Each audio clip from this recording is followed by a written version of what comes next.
Good afternoon, and thanks for joining us for Living Local, your lifestyle show for all things Charleston and beyond. I'm Ashley Meservey. It's Medical Monday here at East Cooper Medical Center, and today we're sitting down with a low-country bariatric surgeon to learn about the health impacts of obesity and some of the treatment options available for those struggling with their weight. Medical Monday, sponsored by East Cooper Medical Center. Joining us today, we have Dr. Washington. He is a bariatric surgeon here at East Cooper Medical Center. Thanks for having me. Thank you for having me. Okay, first off, let's talk about this recent study that's getting a lot of buzz lately. Yeah, it was reported in the New York Times that obesity-related cancers actually in the 25 to 45-year age group are increasing. Other cancers, such as lung cancer in that age group, is going down because not as many people are smoking, but obesity-related cancers are up, which is kind of frightening. Because I guess now we're learning so much about how much of an impact obesity has on pretty much every aspect of your life, right? Right. And the reason behind the obesity-related cancers is that we now know that obesity creates what we call a chronic inflammatory state in the body. And that chronic inflammatory state is what triggers the cancers in people, and particularly the cancers that we're talking about: a uterine, breast, colorectal cancer, multiple myeloma, and gallbladder and pancreatic.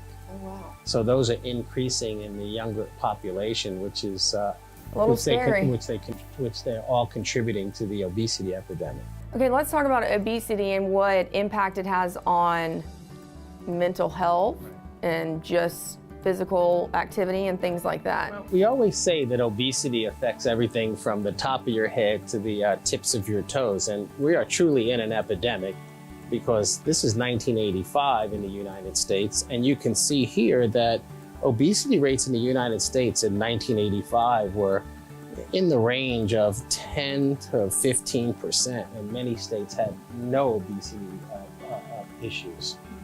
But this is the latest map that was put out by the CDC for 2017. And you can see that many of the states in this orange color have obesity rates greater than 30%. And then this very dark maroon color have obesity rates even greater than 35%. So in that short time between 1985 and 2017, obesity rates in the United States have increased precipitously. Oh, wow. And then you just have Colorado here just hanging out, doing it right? Colorado is the only state that doesn't seem to have a severe obesity problem. Wow. That's a little scary, right? But at least in South Carolina, we have a few others that are worse than we are. So we always keep that in mind. Positive note for today. Okay, so what's this? What are we looking at here? So we say, obesity is the central cause of a lot of diseases that we face today. And you can see here's cancer, as we just discussed, and gallbladder disease, and kidney disease, and stroke. And South Carolina, I don't know if you know it, but is the number one. We have the highest stroke rate in the entire country. Number one. And then heart failure, arterial sclerosis and heart disease, diabetes, which is the other epidemic that kind of rides on the back of the obesity epidemic, and hypertension.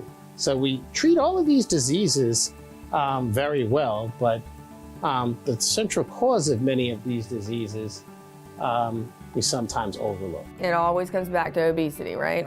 Okay, so what are some of our options? How can we get a positive outlook on some of the ways that we can treat this?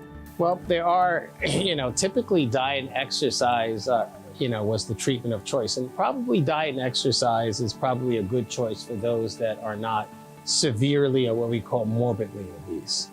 When we say severely or morbidly obese, you can kind of get an idea. It's usually you're about, 100 pounds over your ideal body weight, okay? And diet and exercise in that category of patient fails miserably and is only probably 5% successful. So after diet and exercise, we have weight loss medications. Okay.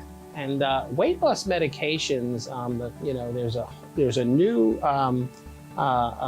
brand of several new drugs that have been introduced. So it's evolved over the years, right? So there's been a 15-year hiatus, okay, but until a new weight loss drug was introduced. And the first weight loss drug that was introduced after 15 years okay, was a drug called Belviq. And everybody was very excited about, having a new weight loss drug after having no new weight loss drugs for 15 years in the United States.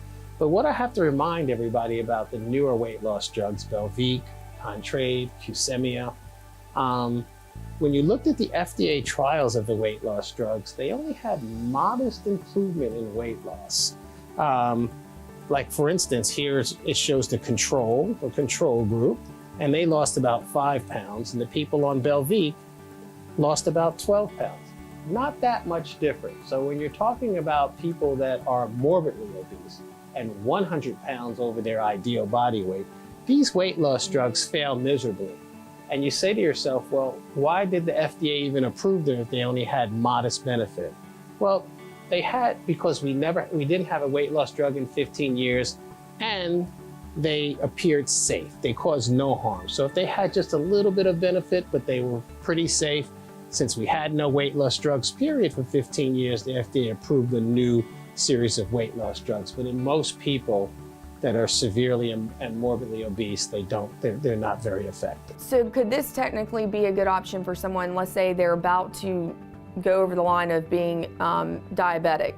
Maybe this would push them back instead of getting close to that line. These drugs are probably a benefit in the weight loss group with BMIs between maybe 30 and 35 that are just mildly obese. Okay, and when you go above that, an option, bariatric surgery. Yes. Well, just so you know, bariatric surgery is mainstream now. It used to be thought as extreme and only for those that were 500 and 600 pounds. But now bariatric surgery is done for anybody that has a BMI of basically above 35 that has associated obesity-related illness. Just so you know, bariatric surgery, it is now safer than having your gallbladder removed. And it is the most common general surgery operation done in the United States today.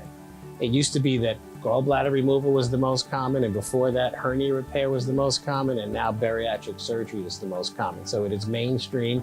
It's done in a lot of volume in the United States, and is really, if it's safer than having your gallbladder removed, it's just as safe as having a hip or a knee replacement. Why not take advantage of it? Because it's very successful, and most patients can lose between 60 and 70% of their excess weight, and if they follow up, keep it off long term.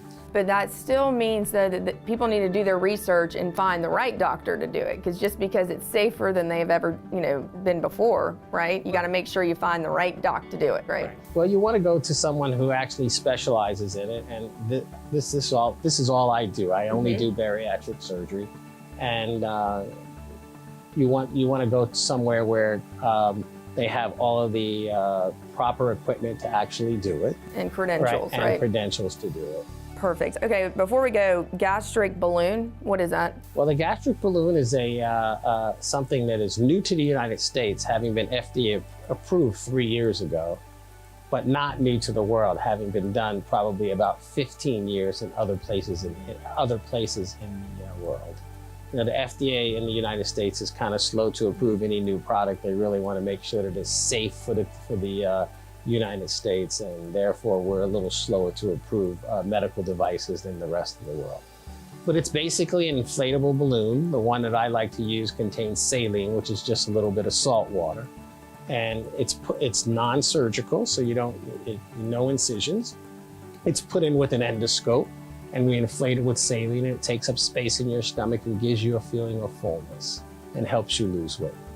Have you seen good results with that? We have seen good results for it, but again, the gastric balloon is probably for I would say somewhere the BMI range between 30 and maybe 40. Gotcha. Right. All righty, well, thanks again, Dr. Washington, for being here with us today. And for more information, head online to eastcoopermedctr.com.